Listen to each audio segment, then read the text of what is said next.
이란과 그 테러 대리 세력들과의 전쟁이 중동에서 가장 중요한 뉴스로 남아있는 가운데 올해 말 유대인 국가는 사법개혁 문제가 쟁점이 될 선거를 치를 예정입니다. 10월 7일의 여파와 현재의 전투가 결과를 결정짓는 가장 중요한 요인으로 작용할 것입니다.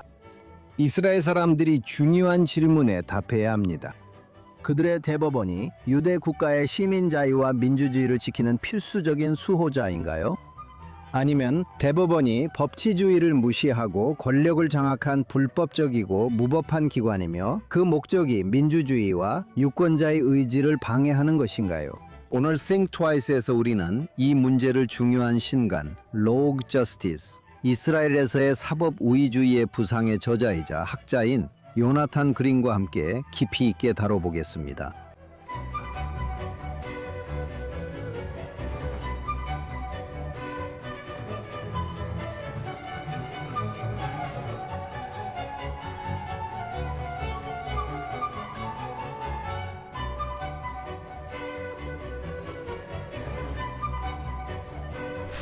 안녕하세요. Think Twice에 오신 것을 환영합니다.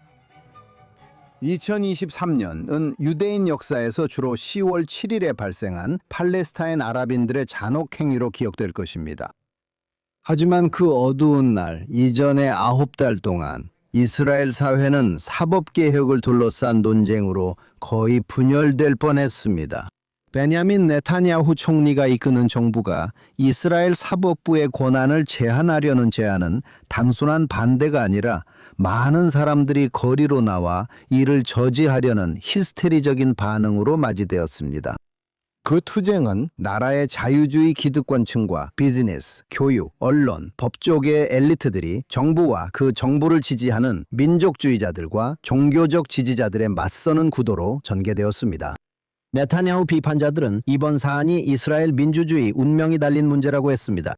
사법개혁 반대자들은 대법원에 견제받지 않는 권력만이 그들이 싫어하는 이스라엘 사회의 집단들이 세속적이고 자유주의적인 유대인들을 짓밟고 권위주의적 종교 국가를 세우는 것을 막고 있다고 주장했습니다. 그러한 논쟁들은 10월 7일 이후로 잠시 접해졌습니다. 적어도 대부분의 경우 나라가 하마스, 헤즈볼라 그리고 이란에 맞서 싸우기 위해 단결했기 때문입니다. 하지만 이번 가을에 새로운 선거가 다가오면서 이스라엘인들은 다시 한번 사법 권한에 대한 문제뿐만 아니라 이러한 논쟁들이 이스라엘 사회와 정치 내 분열에 대해 무엇을 말해주는지에 대해서도 씨름해야 할 것입니다. 그리고 오늘 이 자리에 이러한 문제들을 가장 통찰력 있게 지켜봐온 분들 중 한 분을 모시게 되어 저희는 매우 행운이라고 생각합니다. 요나탄 그린은 이스라엘계 미국인 변호사이자 조지타운 대학교 헌법센터의 연구원입니다. 그는 예루살렘에 있는 이스라엘 법과 자유 포럼의 공동 설립자 이사였고 현재 수석 고문으로 일합니다. 그리고 그는 신간 Rogue Justice, 이스라엘에서 사법 우위의 부상의 저자이기도 합니다. 요나탄 그린, Think Twice에 오신 걸 환영합니다. 정말 감사합니다, 요나탄. 오늘 저희와 함께 해주셔서 정말 감사합니다.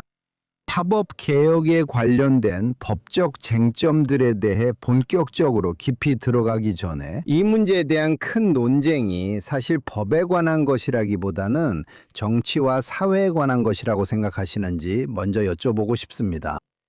이 논쟁이 문화 문제인가요? 아니면 세속적 자유주의자들이 종교적 이스라엘인들에게 인구학적 경쟁에서 밀리고 있다는 두려움 때문인가요? 그래서 그들은 여전히 지배하고 있는 이스라엘 정부의 유일한 기관을 통해 민주주의에 대해 거부권을 행사해야 한다고 생각하는 것인가요? 아니면 이게 정말 헌법적인 문제에 관한 것인가요? 아니면 결국 그런 두려움에 관한 것인가요?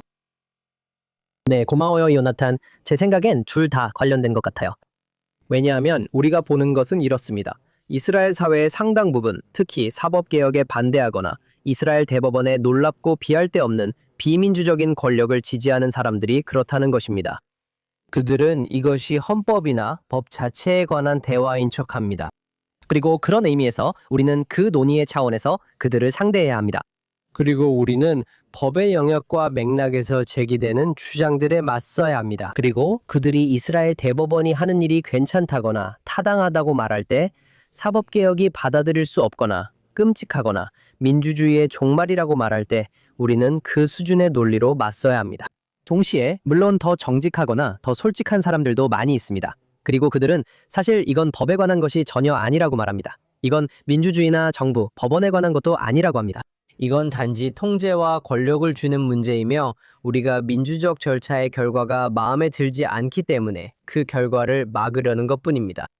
마지막으로 한 가지 더 덧붙이자면 모든 문화적 이슈를 제쳐두더라도 그리고 제 책에서 왜에 대해서는 많이 이야기하지 않고 무엇과 어떻게에 대해 많이 이야기한다고 강조합니다.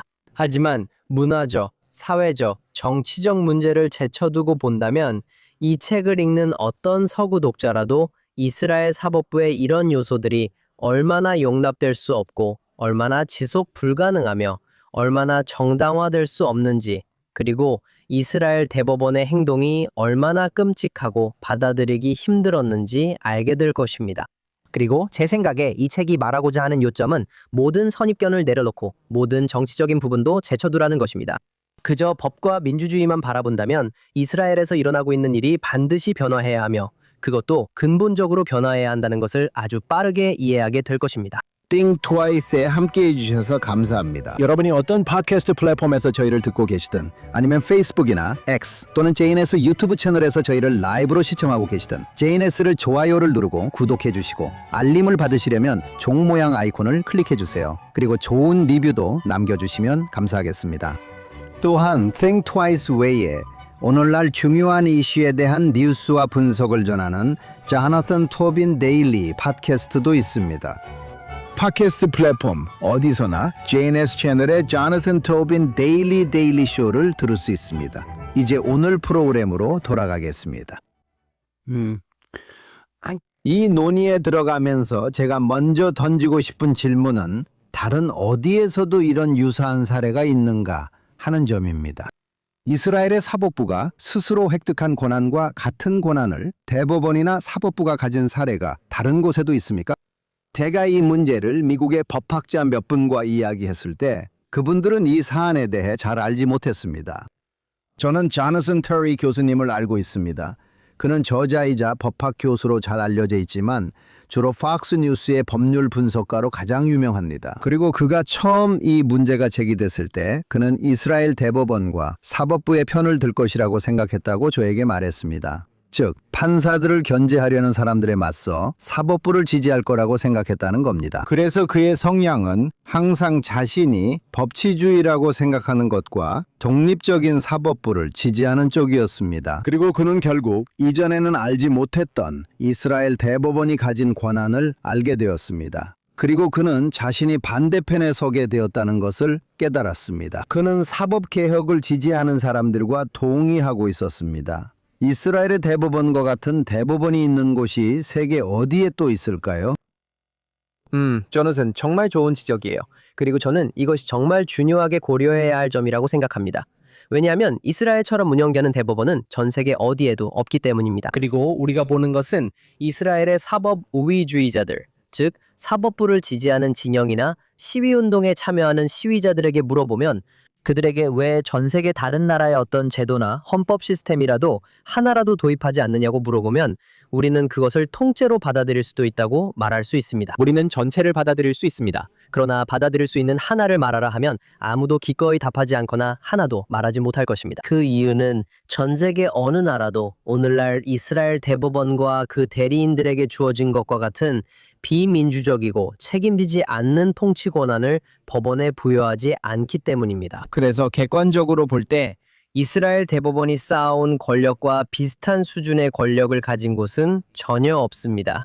몇 가지 예를 드는 것이 가치 있다고 생각하지만 그 예를 들기 전에 한 말씀만 드리겠습니다. 이것이 바로 제가 이 책을 쓴 주요 이유 중 하나입니다. 이 대화와 논쟁의 상당 부분이 슬로건, 일반화, 헤드라인 수준에서 유지되고 진행된다는 점에서 그렇습니다. 그리고 사람들은 이것이 무엇인지 잘 이해하지 못합니다. 그리고 저는 이스라엘의 상황을 여러분에게 익숙한 법제나 대화, 논쟁 등과 비교하고 그것이 어떤 식으로든 연결되어 있거나 비슷하다고 가정하는 것이 매우 유혹적이라고 생각합니다. 우리는 악마는 디테일에 있다고 하지만 이스라엘에서는 신이 디테일에 있다고 합니다. 이 말은 네, 물론 아주 일반적인 수준에서는 이에 대해 온갖 다양한 의견들이 있다는 뜻입니다. 그리고 저는 때때로 이것이 세계 다른 곳의 권위주의적 시도들과 비슷하다고 보는 것이 유혹적이라는 점을 말씀드려야겠습니다. 권위주의 정권의 첫 번째 조치 중 일부는 사법부를 해체하고 개인의 권리와 자유에 대한 보호장치를 해체하고 민주적 절차에 대한 보호장치를 해체하는 것 등입니다. 하지만 자세히 들여다보는 순간 조금만 살펴보더라도 심지어 피상적인 수준에서라도 이것이 전혀 그런 것과는 다르다는 것을 즉시 알 수 있습니다. 이스라엘 민주주의에 대한 가장 큰 위협, 이스라엘 민주주의와 법치주의의 가장 큰 문제는 바로 이스라엘 대법원 자체와 그 동맹들, 그리고 그 대리인들이라는 것입니다. 그렇다면 이스라엘 대법원이 다른 나라의 법원들과 어떻게 비교되는지 몇 가지 예를 들어주실 수 있나요? 물론입니다. 그리고 여러 면에서 이건 정말 쉬운 일입니다. 왜냐하면 그 목록이 너무 길고 사례들도 너무 심각하기 때문입니다. 그래서 제가 지금 바로 떠오르는 몇 가지 쉬운 예를 들어드리겠습니다. 첫 번째로 이스라엘 대법원은 원고 적격과 사법심사 대상성이라는 개념 자체를 폐지했습니다. 그러니까 법원의 구제를 요구할 수 있는 사람은 정부와 어떤 개인적인 불만이나 피해를 가진 사람들 뿐이라는 그 기본적인 생각 말이죠. 정부로부터 피해를 입었거나 구체적인 개인적 분쟁이 있을 때만 법원에 와서 이 분쟁을 판결해달라고 요구할 수 있다는 거죠. 하지만 이스라엘에서는 전혀 그렇지 않습니다. 그리고 법원은 이스라엘 대법원에 누구나 청원할 수 있다고 판결했습니다. 이것을 공익청원인이라 하며 본질적으로 모든 정부 조치에 이의 제기가 가능합니다. 그래서 세계에서 사법권에 대한 가장 근본적인 전통적 장벽 중 하나인 소송 자격이 이스라엘 대법원에 의해 완전히 무시되었습니다. 또 다른 주요 예시이자 관련된 예시로는 사법심사 가능성이 있습니다. 이것은 일부 사안이 법원의 관할권 밖에 있다는 개념입니다. 그리고 이스라엘 대법원은 상상할 수 있는 어떤 사안도 예외가 없다고 판결했습니다. 법원의 권한 밖에 있고 법원이 심사하거나 검토하거나 물론 무효화하거나 폐기할 수 없는 정부행위는 상상할 수 있는 어떤 유형도 존재하지 않습니다. 그리고 이것이 중요한 이유는 전 세계의 모든 법원이 정부와 정책에 관한 모든 문제가 사법적으로 해결될 수 있는 문제는 아니라는 전제하에 운영되기 때문입니다. 혹은 법원의 소관인 사안인지 아예 법적으로 검토할 수 있는 사안인지조차 아니라는 뜻입니다. 이 부분을 잠시 두고 이를 잘 보여줄 두 가지 예시를 들겠습니다.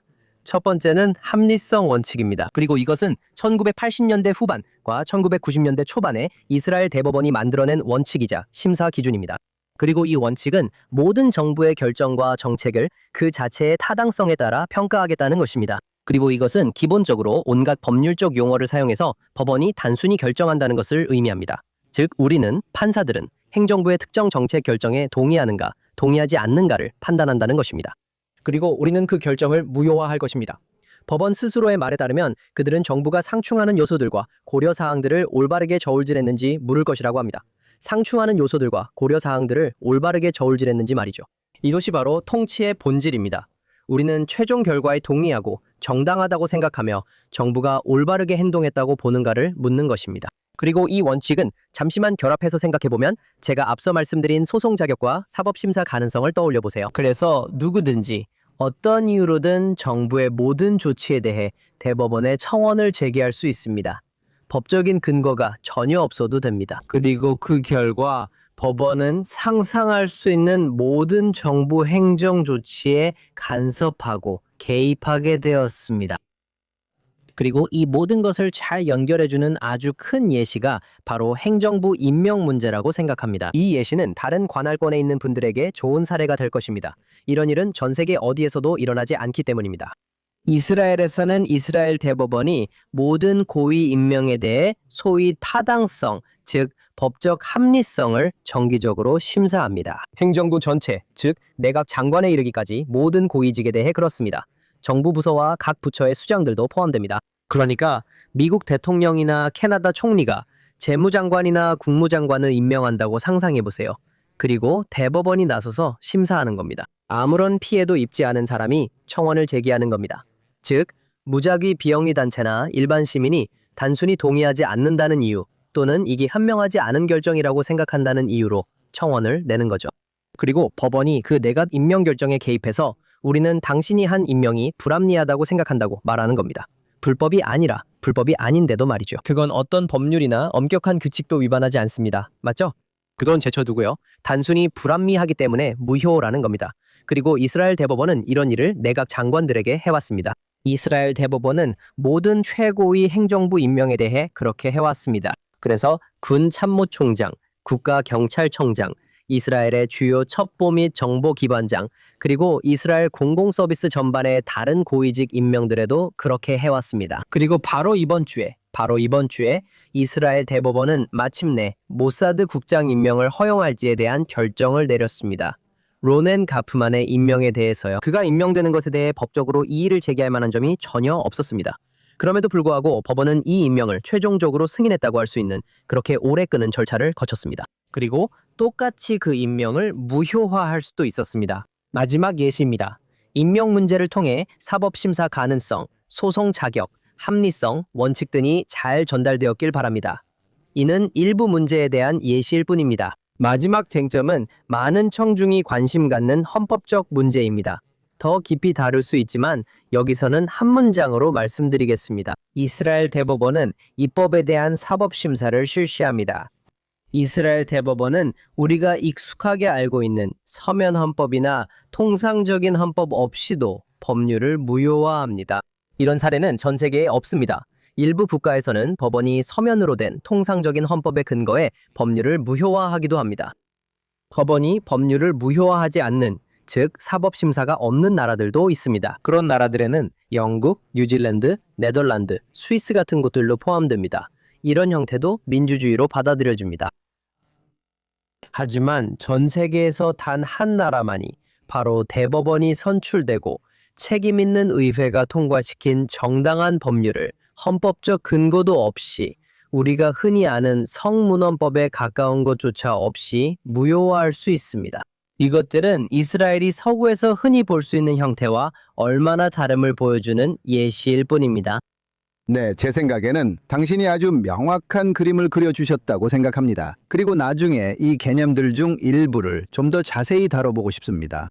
하지만 당신은 임명되지 않은 정부라고 할 수 있는 법원 시스템과 대법원의 모습을 그려주셨습니다. 즉, 이 법원은 이스라엘의 선출된 지도자들 위에 권력을 행사한다고 볼 수 있습니다. 그런데도 사법개혁에 반대하는 사람들은 자신들의 주장을 민주주의에 관한 것이라고 포장합니다. 하지만 논리적으로 보면 그들이 원하는 것은 비민주적인 사법부라는 기관을 통해 유권자의 권한을 제한하는 것입니다.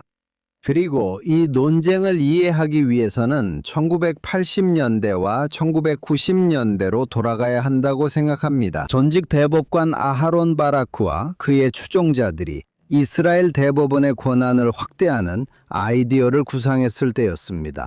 이것이 이스라엘의 첫 40년 동안 운영된 방식이 아니었기 때문입니다. 확실히 예를 들어 다비드 벤구리온은 자신이 재임하던 시절 대법원이 그에게 다양한 직책에 누구를 임명해야 하는지 또는 이스라엘 정부를 어떻게 운영해야 하는지 지시하려고 했으리라고는 상상도 못했을 것입니다. 그렇다면 바라크와 당신이 사법 우월주의자라고 부르는 이 사람들이 어떻게 그렇게 많은 권력을 움켜쥐고도 넘어갈 수 있었을까요? 맞아요, 조나단. 그리고 당신이 올바르게 지적했듯이, 그리고 이것이 우리가 반드시 주목해야 할 중요한 점인데, 항상 이런 식이었던 것은 아니었고 이스라엘 대법원이 항상 이런 모습이었던 것도 아니었습니다. 1948년, 1949년 이스라엘이 건국되었을 때부터 그리고 80년대 중반, 90년대 초반 바라크의 우월주의적 법원이 통제권을 잡기 전까지 이스라엘은 분명히 절제된 법원을 가지고 있었습니다. 그 법원은 매우 강력했다고 말할 수 있습니다. 이스라엘 대법원은 매우 강건했습니다. 일부는 정부의 책임을 묻고 정부가 법을 위반하지 않도록 하고 정부가 불법적으로 권력을 남용하지 않도록 하는 데 있어서 그 법원이 활동적이었다고까지 말할 수 있습니다. 그리고 그 법원은 개인의 권리와 자유에 관해서 매우 진지하고 강력한 법원이었으며 때로는 이른바 명시되지 않은 권리들까지도 인정했는데 이는 법에 명시된 권리가 아니더라도 우리의 민주적 성격의 일부였습니다. 그래서 이 법원은 권리 심사를 매우 진지하게 받아들였습니다. 정부의 책임을 묻는 것도 매우 진지하게 받아들였습니다. 그럼에도 불구하고 이 법원은 근본적으로 국민 주권과 선출된 대표기관을 통한 민주적 권력이라는 민주주의 개념을 존중하는 절제된 법원이었습니다. 이 법원은 법이 곧 법이라는 점을 존중한다는 의미에서 법률 해석을 존중하는 법원이었습니다. 그리고 정부, 입법부, 의회가 법을 통해 그들의 의도와 바람을 분명히 했다면 그것이 바로 법원이 반드시 지켜야 할 법입니다. 그리고 의회 주권이라는 개념에 대한 근본적인 존중, 그리고 이스라엘의 헌법이 없다는 사실에 대한 존중이 있었습니다. 그래서 법원은 물론 1차 입법을 무효화할 권한이 없다고 여러 번 말해왔습니다. 그래서 이스라엘이 그 역사의 대부분과 80년대, 90년대까지는 절제된 법원 혹은 민주적인 법원을 가지고 있었다고 말씀하신 것은 전적으로 맞는 말씀입니다. 그리고 제가 농담 삼아 말하는 건데요, 조나단. 때때로 우리는 아하론 바라크의 이름이 나올 때마다 술 게임을 해야 한다고 생각합니다. 그의 이름이 언급될 때마다 건배를 하거나 한 잔씩 마셔야 한다고요. 하지만 그건 나중을 위해 아껴두겠습니다. 그가 이 드라마의 중심이기 때문입니다.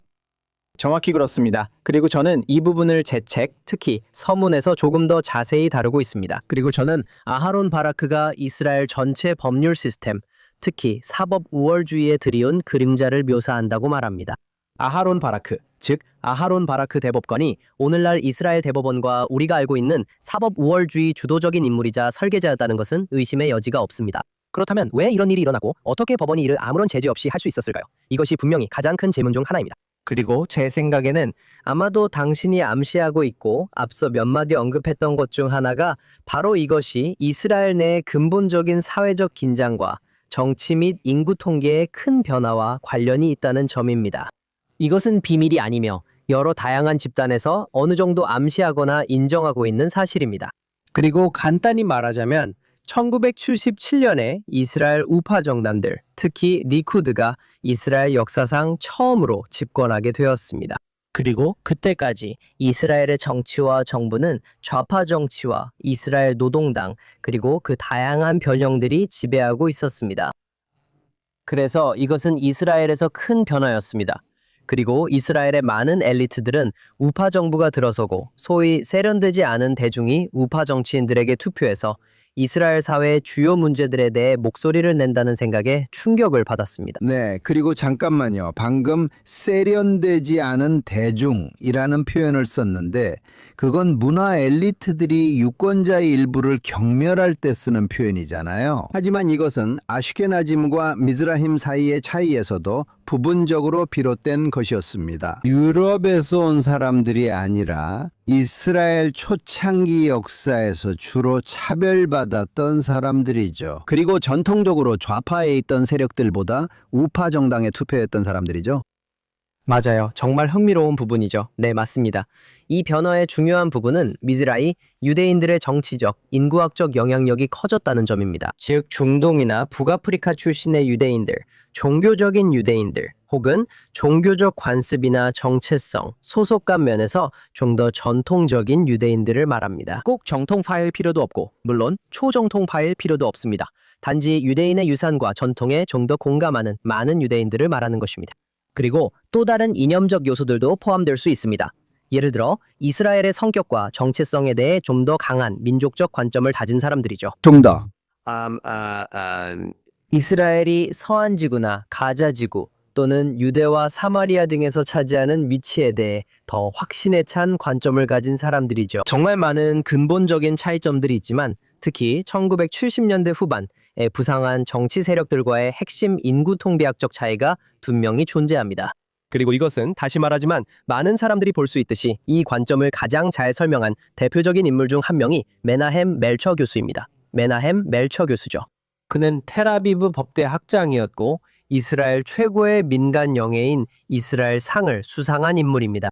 그리고 이 사람은 세계관과 이념면에서 급진적인 좌파 인물입니다. 비하하려는 말이 아닙니다.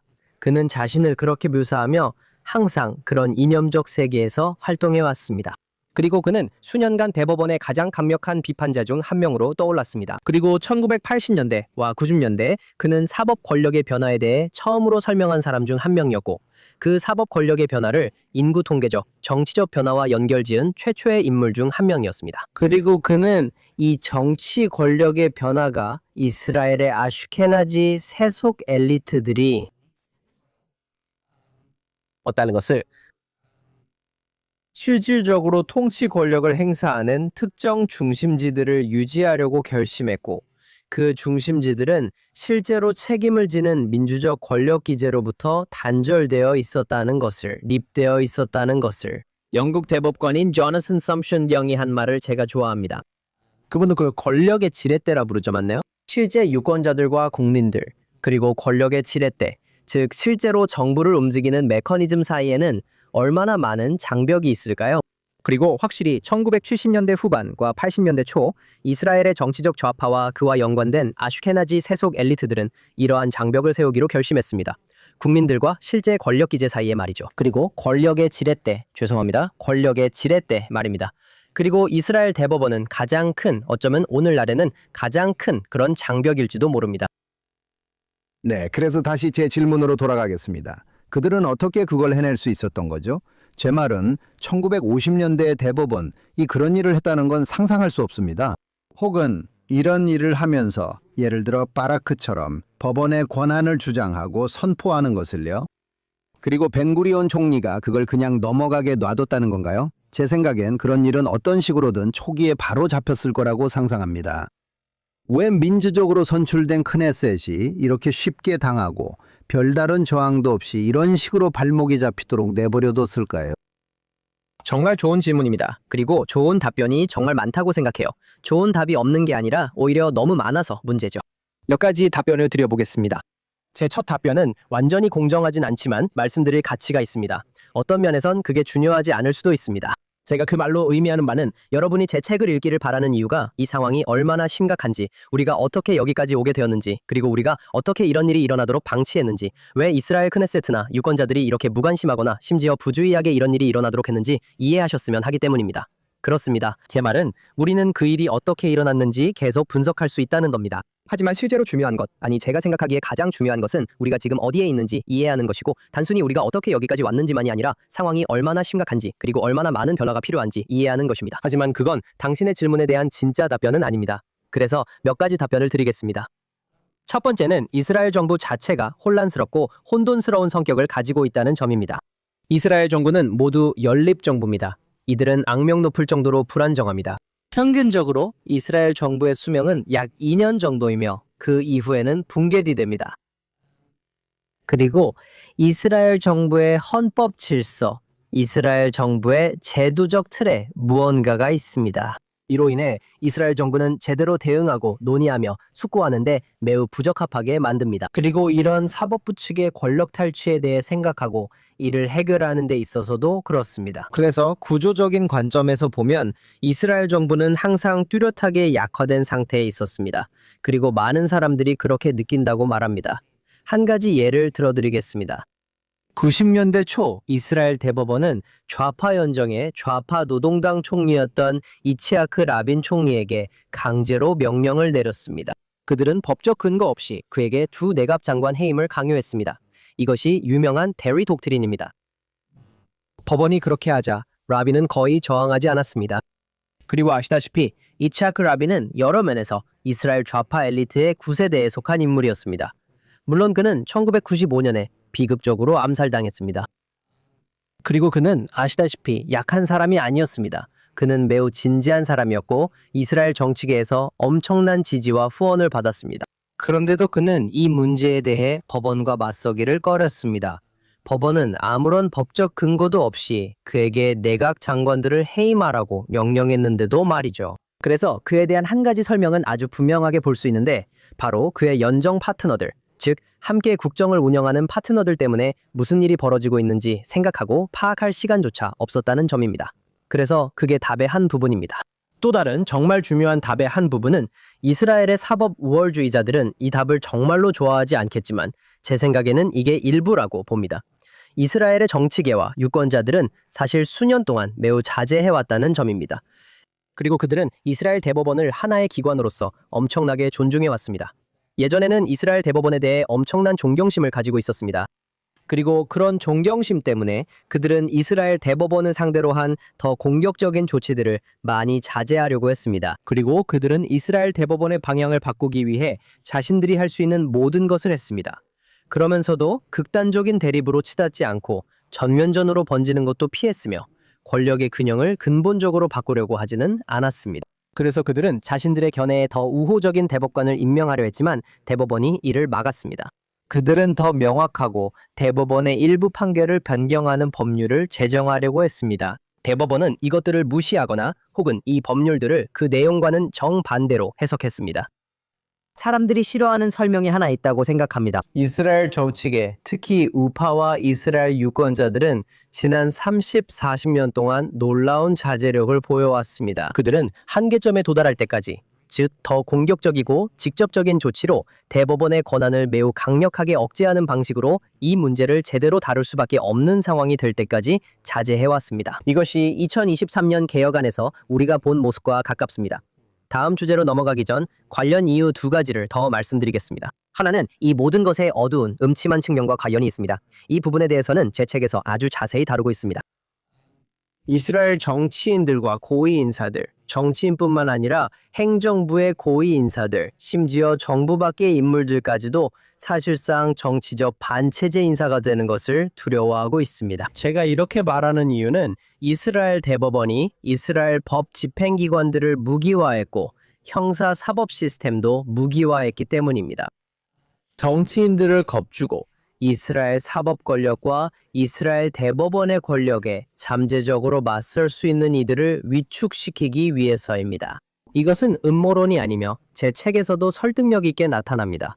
이 문제는 이스라엘 사회 여러 집단에서 공개적으로 논의되고 있습니다.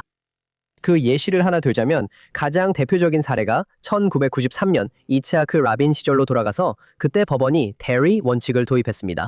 그리고 대리 원칙이란 사실상 어떤 형사검사가든 현직 내각 장관이나 주요 행정부 고위 관료 등 누구든 해임할 수 있다는 의미입니다. 왜냐하면 법원이 당신에 대해 형사수사나 형사기소가 진행 중이라면 그렇다면 그 사람은 반드시 해임되거나 사임을 강요받아야 합니다. 그리고 이것이 한 일은 사실상 탄핵 권한을 법원과 법원의 명령을 따르는 형사검사들에게 이전한 것입니다.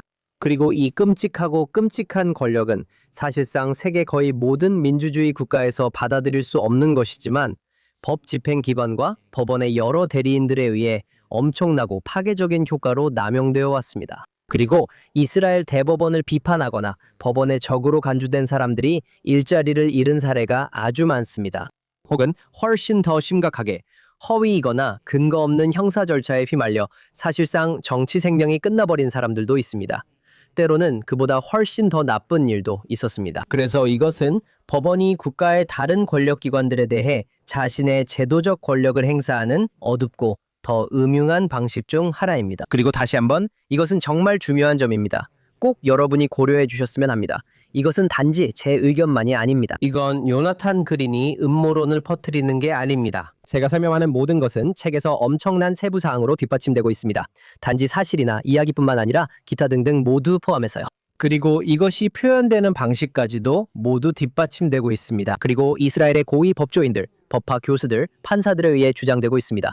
이들이 바로 이런 말을 하고 있는 사람들입니다. 이것은 이스라엘계 미국인 변호사 요나탄 그린의 주장만이 아닙니다. 마지막으로 미국인이나 이스라엘 외 사람들은 잘 모르는 이유가 하나 더 있습니다. 솔직히 말해서 이건 이스라엘 사람들조차도 잘 모르는 부분인데 이스라엘이 다른 민주주의 국가들로부터 얼마나 단절되고 고립되어 있는지에 대한 것입니다. 그리고 사실은 서방 국가들 대부분의 사람들과 민주주의 국가들 대부분의 사람들은 이스라엘 내부에서 무슨 일이 일어나고 있는지 전혀 모른다는 점입니다. 그리고 대부분의 이스라엘 사람들은 세계 대부분의 민주주의 국가들, 특히 서방 민주주의 국가들에서는 서로 짝이 드는 나라들이 있다는 사실을 잘 모릅니다. 그들은 아무런 어려움 없이 정기적으로 아이디어와 정보를 주고받는 자매 국가들이 있습니다. 그렇죠? 그리고 그 관계는 언어적이거나 영토적, 지리적 혹은 문화적이고 민족적일 수 있습니다. 하지만 그 셋 중 하나, 그리고 종종 하나 이상이 해당됩니다. 전 세계의 모든 서방 국가는 사회적, 사회 구조적, 인구 통계적 차원에서 정기적으로 교류하는 다른 국가들이 있습니다. 하지만 이스라엘은 그런 나라가 전혀 없습니다. 그래서 누군가 저에게 이스라엘 사람들이 정말로 판사의 지배를 민주주의보다 선호하냐고 물었을 때 제 대답은 이랬습니다. 많은 이스라엘 사람들은 그 불의 차이가 있다는 것조차 모릅니다. 그리고 많은 이스라엘 사람들, 특히 로스쿨이나 정부의 고위층, 특히 좌파 진영에서는 많은 이스라엘 사람들이 민주주의가 진정으로 플라톤식 수호자 통치를 의미한다고 배워왔습니다. 그것은 진정으로 철인 군주들이 유권자의 의지나 민주적 절차, 법과 상관없이 자신들의 이념적 관점과 가치를 사회 전체에 강요하는 것을 의미합니다. 이것을 믿는 사람이 많고 그들은 달리 알지 못합니다. 영국 관습법과 확실히 미국 법의 두 가지 핵심 원칙은 이미 언급하셨듯이 소송의 자격과 사법심사 가능성입니다. 이 원칙들은 소송과 판사가 다양한 논쟁에 개입할 수 있는 능력을 제한합니다. 하지만 이스라엘 대법원 판사들은 이런 원칙이 자신들에게 적용된다고 생각하지 않습니다. 당신은 이미 이런 원칙들이 무엇인지, 그리고 왜 현재 이스라엘 대법원에는 적용되지 않는지 어느 정도 설명하셨습니다. 하지만 바라크 대법관은 어떻게 이런 개념, 즉 법원이 모든 일에 개입할 권리가 있다는 생각을 마치 허공에서 꺼내온 것처럼 만들어냈나요? 그러니까 정부의 모든 측면을 감독하고 그에 대한 아무런 제한도 없는 그런 법원을 말입니다. 그가 왜 그렇게 했을까요? 왜 그런 결정을 내렸을까요? 우리가 이미 정치적인 이유나 이스라엘 사회의 변화 같은 부분을 언급하긴 했지만 그 생각은 도대체 어디서 나온 걸까요? 법원이 모든 것을 마음대로 휘두를 수 있다는 생각이죠. 그러니까 마치 중세 군주제에서 왕이 가진 권력처럼 들립니다. 왕이 하고 싶은 대로 할 수 있는 권력에는 아무런 제한이 없었던 거죠. 옛 프랑스 속담에 C'est le pouvoir de loi 라는 말이 있습니다. 이는 왕의 의지가 곧 법이라는 뜻입니다. 맞아요. 이스라엘 대법원이 어떻게 이스라엘의 왕이 되었나요? 맞아요. 레타 세무아인지 뭔지 그런 거죠. 그렇죠. 아니면 국가는 곧 나다라는 거죠. 네, 정말 좋은 질문이에요.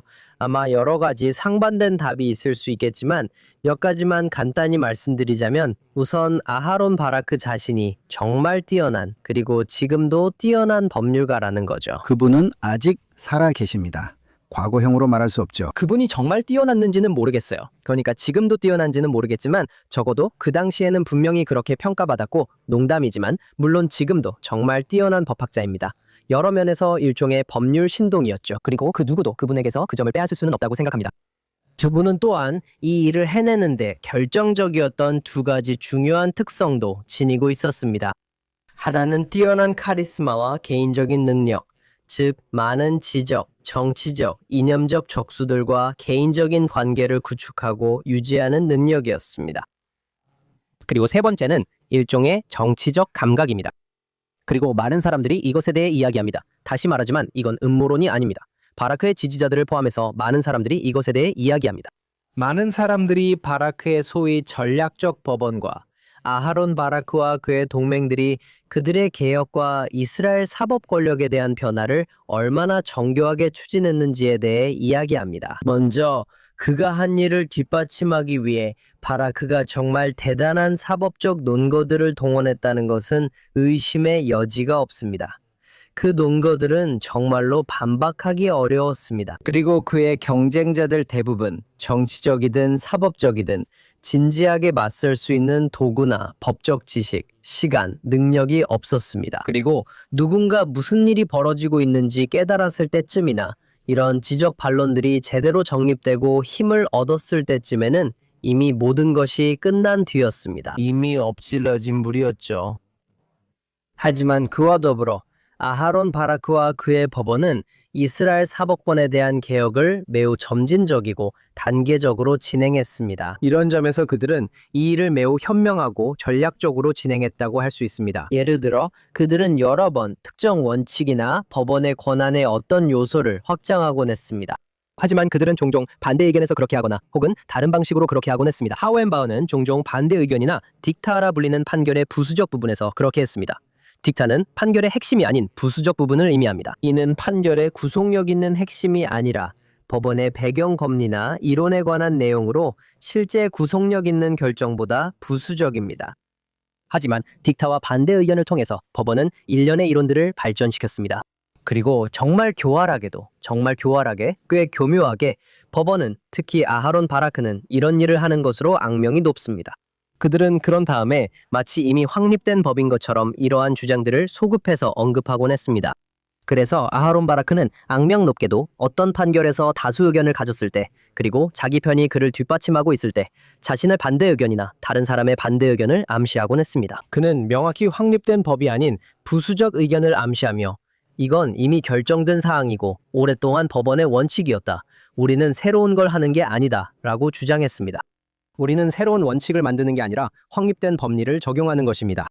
그리고 그 마지막 요소가 바로 그것입니다. 법원은 또한 대중의 관심을 덜 불러일으키고 정치적 분노를 유발하거나 정치적 반발을 일으킬 가능성이 적은 사안에 대해 전략적으로 판결을 내리곤 했습니다. 그래서 종종 법원은 새로운 이론이나 급진적인 이론을 발전시키지만 문제의 법을 바로 무효화하지는 않았습니다. 법원은 이른바 그 법을 합헌이라고 하긴 하지만 법이나 헌법 이론에 아무런 근거가 없는 완전히 급진적인 법적 이론에 근거해서 그렇게 하곤 했습니다. 혹은 법을 무효화하기도 했죠. 맞습니까?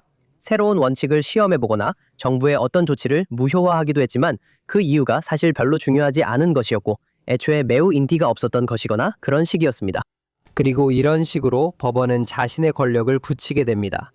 즉 정치계나 정치인들이 제대로 맞서 싸울 의지나 대중의 지지를 갖고 있지 않을 때 법원은 이렇게 해서 자신의 권력을 확고히 하게 되는 것이죠. 그래서 여기서 진짜 예시는 흔히 말하는 끓는 물 속의 개구리 비유입니다. 처음에는 물이 차갑다가 점점 한도씩 온도가 올라가고 개구리가 이미 물이 끓고 있다는 걸 깨달았을 때는 이미 너무 늦어서 빠져나올 수 없게 되는 거죠. 이것은 대법원이 변화를 실행해온 방식을 아주 잘 설명하는 비유입니다. 하지만 이 모든 것의 마지막으로 제가 꼭 말씀드리고 싶은 부분이 있습니다. 그리고 이것이 매우 중요합니다. 이것은 당신의 사회학적, 문화적 주장으로 다시 돌아가는 부분입니다. 대법원은 우파 일부를 포함한 이스라엘 정치계의 상당히 많은 부분으로부터 분명한 지지를 받았습니다. 어떤 사람들은 일어나는 일을 이해하기에는 너무 순진했거나 너무 무지했거나 아니면 우파에 속하지만 엘리트 계층에 속해서 대법원이 이런 일을 하는 것에 맞서려 하지 않았던 사람들이었습니다. 그리고 어쩌면 더 중요한 것은 대법원이 다른 주요 엘리트 권력 집단들의 지지도 받고 있었다는 점입니다. 그것이 군대이든 언론이든 고등교육기관이든 그리고 이 모든 다른 곳이든 정부기관이든 비정부기관이든 마찬가지였습니다. 같은 문화적, 정치적 세력이 지배하고 있었습니다. 맞아요. 그리고 이 사람들은 같은 문화적 엘리트 계층에 속해 있고 사법 권력에 대한 것이든 법원이 만들어내는 실질적인 결과에 대한 것이든 같은 견해를 공유하는 사람들이죠. 그래서 법원은 항상 알고 있었고 2023년에 그 점이 확실히 입증됐다고 생각합니다. 우리는 실제로 그것이 시험대에 올랐고 사실로 증명되는 것을 보았습니다. 법원의 우월주의적이고 반민주적인 행동과 성향이 이스라엘 사회에 중요하고 영향력 있는 계층에서 항상 이런 식의 지지를 받아왔다는 것입니다. 이 맥락에서 마지막으로 한 가지 더 말씀드리자면 이게 당신이 암시한 부분인지는 잘 모르겠습니다. 하지만 이건 제가 책에서 언급한 내용입니다. 그게 뭔가요? 이스라엘은 정부 권력에 대한 원래의 자유주의적 민주주의 가정을 공유하지 않는다는 점에서 많은 서구 국가들과도 다릅니다. 제가 그렇게 말하는 이유는 일부 사람들이 흔히 말하는 법치주의나 개인의 자유와 같은 것과는 다릅니다. 사실 그와는 전혀 관련이 없습니다. 이것은 권력이 대중, 즉 주권자인 국민에게 있다는 핵심적인 가정에 관한 것입니다. 국민주권이라는 개념, 궁극적인 권력이 국민에게 있다는 개념, 그리고 바로 그 데모스, 즉 유권자들 자신이 신뢰받아야 한다는 생각입니다. 그들이야말로 사회와 민주주의 질서의 궁극적인 수호자입니다. 의심받아야 할 대상은 정부 자체이며 단지 고위 선출직 정부뿐만 아니라 특히 관료계층과 정부 관료제입니다. 이스라엘에서 다른 점은 그 부분에서 일종의 반대 접근 방식을 가지고 있다는 것입니다. 그리고 이는 여러 면에서 이스라엘이 훨씬 더 사회주의 성향이 강한 국가로 설립되었기 때문입니다. 이스라엘의 설립 방향, 설립 정신의 일부로서 매우 많은 명시적인 마르크스주의적 관점이 있었습니다. 여기에는 물론 매우 강한 국가주의적 요소도 포함되어 있었습니다. 이러한 경향들이 있었죠. 그리고 이 모든 것이 의미하는 바는 아주 간단하게 말해서 많은 이스라엘인들이 대중, 즉 유권자를 의심스럽게 본다는 것입니다. 대중과 유권자는 말하자면 민주주의에서 가장 위험한 부분입니다. 그리고 선출된 공직자들은 말하자면 필요악일 뿐입니다. 그들은 선거와 같은 순수하지 않은 동기에 의해 행동하고 있습니다. 하지만 국가 관료제와 공무원, 그리고 그런 식으로 뿌리내린 계층이야말로 신뢰할 수 있다고 생각합니다. 좀 더 간단히 말하면 정부 권력에 대해 이렇게 뒤집혀 있는 매우 이질적인 접근 방식이 있다는 것입니다. 이스라엘 사회의 많은 부분은 사법부를 포함한 뿌리 깊은 관료제에 훨씬 더 신뢰를 두려하고 민주적 절차나 유권자 그리고 대중 자체에는 훨씬 덜 신뢰를 두려합니다. 이런 점이 지난 40년간 이스라엘 대법원의 행동에서 볼 수 있었던 사법부 우위를 받아들이고 지지하는 것을 훨씬 더 쉽게 만듭니다.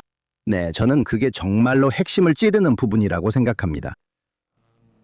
알다시피 미국의 민주주의 시스템의 핵심은 바로 그 개념입니다.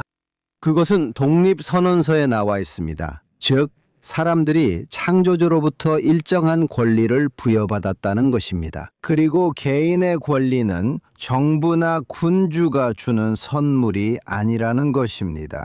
그 권리는 신으로부터 개인에게 부여되는 것입니다. 이것은 여전히 미국에서 일부 좌파 사람들이 논쟁하는 부분이지만 이는 건국문서에 명확히 명시되어 있습니다. 그리고 분명히 이스라엘의 사법 엘리트들은 이런 사법 우위주의를 강요해 놓고도 전혀 그것을 믿지 않습니다. 그리고 실제로 2023년 이스라엘 거리에서 일어난 민주주의 수호 운동의 핵심은 바로 국민에 대한 불신이었습니다. 그리고 아마도 정치적 분쟁의 한쪽, 그러니까 대략적으로 우파와 좌파 중 한쪽이 그들이 지고 있었고 또 그들이 언제 네타냐후와 그의 영합이 2022년에 승리했고 소수이긴 하지만 실제로 과반을 차지했을 때 그들은 다시는 선거에서 이기지 못할 수도 있다는 생각이 있었습니다. 그래서 그들은 권력을 잃지 않기 위해 사법부를 보호하는 장치를 만들어야 했습니다. 저는 그게 이 문제의 중요한 특징이라고 생각합니다. 그리고 비슷한 말을 할 수 있는 방법이 있다고 생각합니다. 즉, 당신이 말한 것과 제가 말한 것을 다시 표현할 수 있는 방법이 있다는 뜻입니다. 좀 더 관대하고 좀 더 후하게 법원을 바라보는 방식으로, 즉 법원이 해온 일과 하고 있는 일에 대해 최대한 긍정적으로 해석하는 방식으로 말할 수 있습니다. 우리는 공정하고 싶으니까요. 물론이죠. 그리고 제가 이렇게 말하는 이유는 이것이 제 주장도 뒷받침한다고 생각하기 때문입니다. 제 말은 저는 당신이 한 말에 동의합니다. 제가 한 말에도 동의하고요. 하지만 이렇게 한번 생각해 봅시다. 법원이 한 일에 대해 가장 관대하고 너그러운 해석을 한다고 가정해 봅시다. 법원과 그 지지자들은 그것을 인정했습니다. 이스라엘은 통치 체계에 여러 가지 결함이 있고 다수의 권력을 견제하는 장치가 부족합니다. 맞죠? 그리고 법원과 그 지지자들이 이런 순수하고 제약 없는 민주주의의 비전을 거부하고 다수결이 전부가 아니라고 말한다고 해봅시다. 국민주권이 전부가 아닙니다. 우리 모두는 대중의 권력을 견제할 장치가 필요하다는데 동의합니다. 우리는 다수 권력에 대한 견제와 제한의 필요성에 모두 동의합니다. 이것이 법원의 입장이라고 해봅시다. 그리고 제 생각에 미국과 서구 국가들에서 저 같은 많은 헌법주의자들은 이 전제에 이론적으로 동의합니다. 즉, 우리가 생각하기에 최적의 민주주의에서는 아마도 성론헌법이 있어야 한다는데 동의한다는 뜻입니다. 다수의 권력을 견제하거나 제한하거나 방해하는 다양한 정교한 장치들이 있어야 한다는 것이죠. 등등. 특히 1995년에 헌법혁명과 이스라엘 헌법의 창조를 통해 법원이 한 일은 더 넓게 보면 견제와 균형이 충분하지 않다고 우리가 판단할 때 법원이 이렇게 말한 것입니다. 우리는 판사들로서 우리가 충분하다고 생각하는 견제와 균형이 없을 때 이 제한들을 이스라엘 정부와 이스라엘 공공생활 그리고 본질적으로 이스라엘 사회와 이스라엘 유권자들에게 그냥 부과하겠다는 것입니다. 그리고 우리는 법을 고려하지 않고 법적 근거 없이 그렇게 할 것입니다. 우리는 논의 없이 그렇게 하겠습니다. 우리는 공적인 승인이나 권한 없이 그렇게 할 것입니다. 즉, 유권자들에게 한 번도 의견을 묻지 않았고 유권자들이 이에 동의하거나 동의한 적이 없다는 뜻입니다. 그래서 이스라엘 대법원은 강제적 헌법주의라는 실험을 진행했습니다. 강제적 헌법주의 말입니다. 그리고 이스라엘 대법원은 이렇게 말했습니다. 우리는 민주적인 헌법 없이 이스라엘을 입헌민주주의 국가로 만들고 싶다고 했습니다. 그리고 우리가 본 것, 그리고 이것이 이스라엘 대법원이 한 일 중 가장 긍정적인 면이라고 해봅시다. 이것이 이루어졌다고 해봅시다. 저는 이게 사실이라고 생각하지 않지만 가장 순수한 의도와 가장 선한 마음으로 이루어졌다고 가정해 봅시다. 감정 등등 이런 것들로요. 이 실험은 참담한 실패였습니다.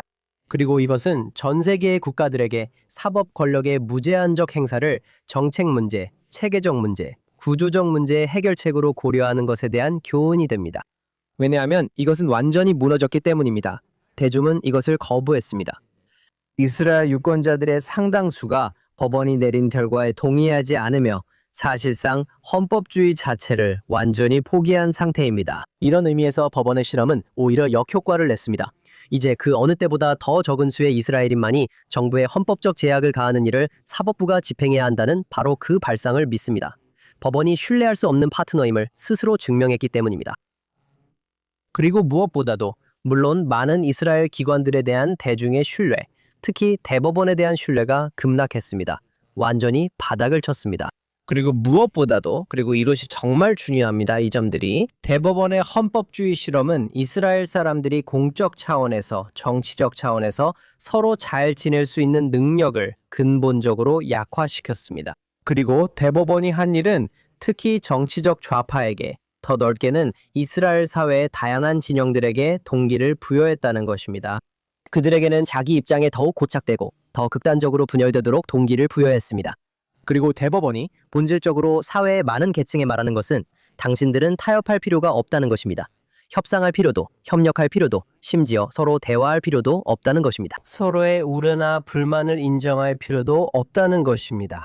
당신이 해야 할 일은 컴퓨터로 무언가를 작성하고 맨 아래에 서명한 다음 이스라엘 대법원에 출석해서 소에게 수수료를 내면 대법원이 나머지 모든 일을 처리해 준다는 것입니다. 그리고 대법원은 당신이 원하는 정책을 강제로 시행할 것입니다.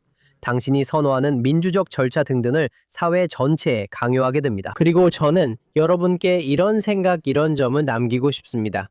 민주주의나 헌법주의에 대한 이론은 없습니다. 그리고 실제로 그런 제도를 지지할 수 있는 나라는 세계 어디에도 없습니다. 세상에는 판사들이, 법원이 한 나라의 헌법 체제를 강요할 수 있다는 생각을 뒷받침할 수 있는 것은 아무것도 없습니다. 이런 질문들, 즉 우리가 헌법을 가져야 하는가, 그 헌법에는 무엇이 들어가야 하는가, 견제와 균형은 어떻게 해야 하는가, 이런 문제들이 실제로 세계 어디에서도 법원에 의해 결정되는 곳은 없습니다. 페더럴리스트 소사이어티와 그 유명한 연방주의자 논집을 상상해보세요. 그들이 답하려던 질문은 무엇이었을까요? 세계 어느 나라에도, 세계 어느 이론에도 이런 생각을 지지하는 곳은 없습니다. 즉, 그 질문에 답하는 사람이 판사들이고 판사들이 결정해야 한다는 생각 말입니다. 우리의 반다수주의적 장치가 무엇인지, 다수의 권력에 어떤 한계를 두어야 하는지 등등 이런 것들이 바로 이스라엘 대법원이 시도해온 일입니다. 지난 30, 40년간 이스라엘 대법원은 이런 질문에 대한 자신들만의 답을 이스라엘 사회에 강요해왔습니다. 네, 정말 놀라운 일이죠. 맞아요. 그리고 마지막 질문입니다. 앞으로 우리가 나아갈 방향에 대해 이야기해 봅시다. 2023년에 사법부 개혁 시도가 이스라엘을 거의 분열시킬 뻔했던 점을 감안하면 이스라엘 사회의 분열이 실제였든 아니었든 내전 이야기가 나올 정도였고, 이것이 하마스가 10월 7일에 공격하도록 부추겼다는 것은 널리 받아들여지고 있습니다. 새로운 크네셋이 구성된다 해도, 그리고 2023년에 그 계획을 제안했던 같은 정당이 다시 선출된다 해도, 물론 그럴 가능성이 확실하다고 할 수는 없고 어떤 사람들은 절대 일어나지 않을 거라고도 하지만, 이런 상황에서 현실적으로 상상할 수 있는 일일까요? 그것이 시급하게 필요함에도 불구하고 가까운 미래에 통과될 수 있을까요? 2023년에 거리로 나섰던 시위대와 그들의 엘리트 후원자들, 동맹들이 개혁을 무기한으로 미룰 수 있을까요? 이스라엘이 이것을 논의하고 결정해야 한다는 생각 때문에, 그것이 나라를 파괴할 것이라는 생각 때문이죠. 그리고 일부 시위대가 가지고 있는 믿음도 있죠. 그러니까 이 시스템이 아무리 비논리적이고 미친 듯이 비민주적이라 해도 그대로 유지되지 않으면 일마르 벤 그비르가 이스라엘의 독재자가 되어 모두의 삶을 파괴할 것이라는 생각이죠. 당신이 지금 정말 중요한 질문을 하는 것 같아요. 그럼 이제 어디로 가야 할까요? 그리고 이 문제에 대해 이스라엘에서 의견이 이렇게 극단적으로 나뉘어 있는 상황에서 변화에 대한 희망이 있을까요? 이른바 야유하는 사람의 거부권에 대해 이야기해야 합니다. 시위대가 거부권을 행사했죠.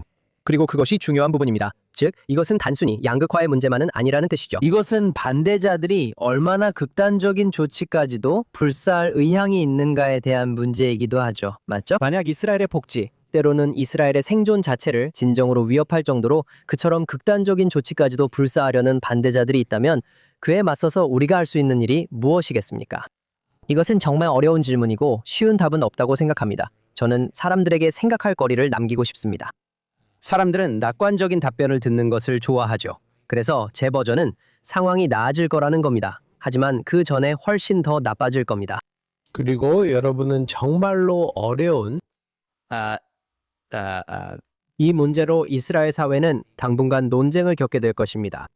그리고 그러니까 그걸 보수라고 부르든 하지만 제 생각에는 이스라엘에서 민주주의를 지지하는 목소리들이 있다고 생각합니다. 사법부의 해체를 원하는 사람들, 그들이 포기하든지. 그리고 그들은 이렇게 말할 겁니다. 알겠어. 우리는 사법 우위 체제를 받아들이고 살아야 해. 아무리 선거에서 이겨도 우리 진영이 정부에서 의미 있는 발언권을 가질 수 없는 체제란 말이야. 아니면 다른 진영이 여기에는 진짜 문제가 있고 심각하고 근본적인 문제들이 해결되어야 한다는 점을 인정해야 합니다. 또한 그 문제들은 거칠애로는 해결되지 않음을 인정해야 합니다. 그 문제들은 제 책에서 말하듯이 불도저도 아니고 끌도 아니며 일관되게 대형 망치를 일관되게 휘두르는 식으로 해결해야 한다고 생각합니다. 이스라엘 대법원의 이러한 문제들을 해결하기 위한 조치들은 필연적으로 매우 중대하고 상당히 강력하며 매우 견고해야 할 것입니다. 그리고 그들이 그런 이해에 도달했을 때만이 이 문제들에 대한 어떤 해결책을 마련할 수 있을 것입니다. 하지만 실제로 그게 무슨 의미일까요? 두 가지를 말씀드리겠습니다. 그리고 저는 이것을 저는 이 점을 책에서 언급했고 하나는 교육에 관한 내용입니다. 이스라엘 우월주의 진영, 특히 좌파 사법 우월주의 진영은 이것이 얼마나 심각한지 이해해야 합니다. 그들은 민주주의, 서구 대중정부, 자유주의 서구 질서, 헌법주의 등 그리고 서구 민주주의 전통에 대해 더 깊이 있고 제대로 된 이해를 가져야 합니다. 이것이 얼마나 미친 짓인지, 그리고 단순히 미친 짓일 뿐만 아니라 얼마나 해롭고 얼마나 파괴적인지, 어떤 자유사회든 어떤 민주사회든 얼마나 치명적인지 이해해야 합니다. 그리고 그들은 이에 대해 진정으로 이해할 필요가 있습니다. 그것은 제가 생각하기에 미국인들, 미국 유대인 디아스포라와 더 넓게는 미국인들, 그리고 더 넓게는 서구가 그 역할을 할 수 있다고 생각합니다.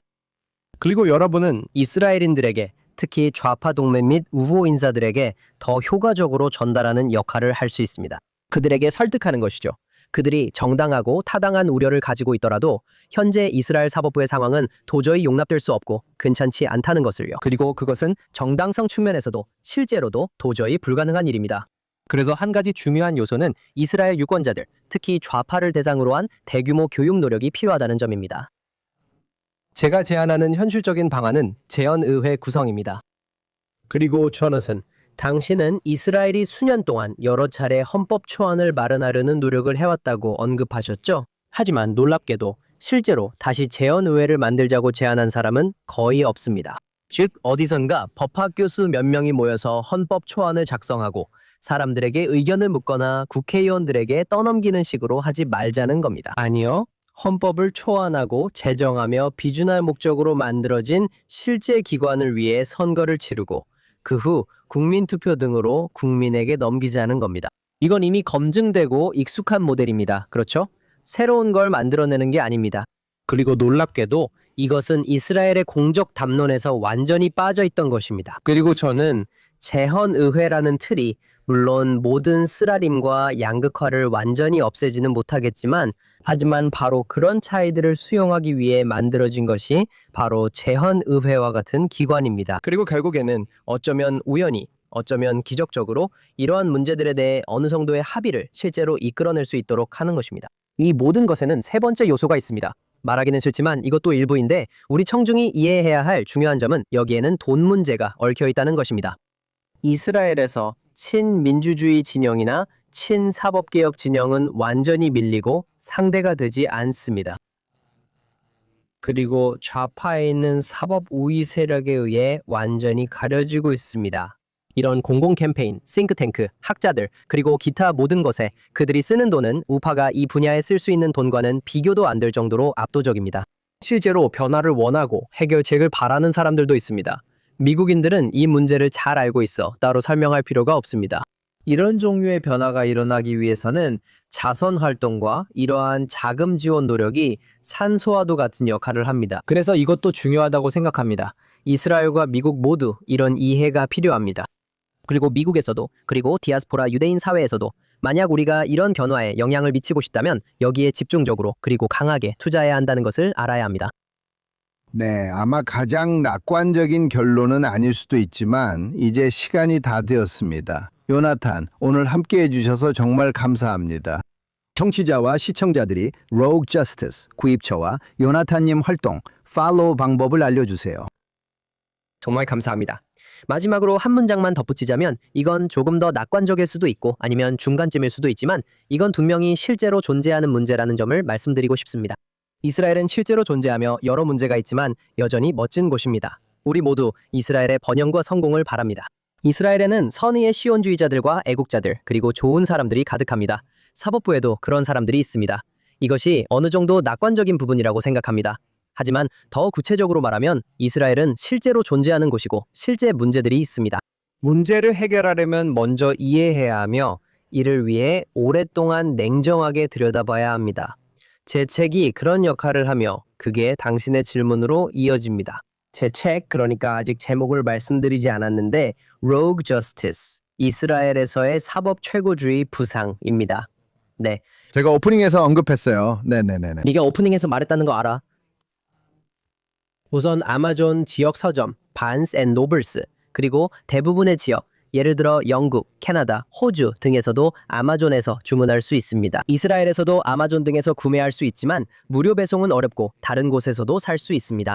저는 X, 이전에는 트위터로 알려졌던 곳에서 요나탄 그린이라는 이름으로 활동하고 있습니다. 거기서 트윗도 하고 제 다양한 활동도 공유하고 있습니다. 그게 주된 부분인 것 같습니다. 네, 감사합니다. 또한 청취자와 시청자 여러분께도 감사드립니다. 팟캐스트를 들으실 수 있는 곳 어디에서나 조나선 터브 데일리 에디션을 꼭 청취해 주세요. 그리고 여러분이 그중 하나에서 저희를 시청하시든 페이스북이나 X에서 라이브로 보시든 JNS 유튜브 채널에서 보시든 꼭 JNS를 구독하시거나 좋아요를 눌러주세요. 알림을 받으시려면 종 모양 아이콘을 클릭해 주시고 좋은 리뷰도 남겨주세요. thinktwice@jns.org로 저희에게 이메일을 보내셔서 어디에서 이 프로그램을 시청하거나 청취하시는지 그리고 어떻게 생각하시는지 알려주세요.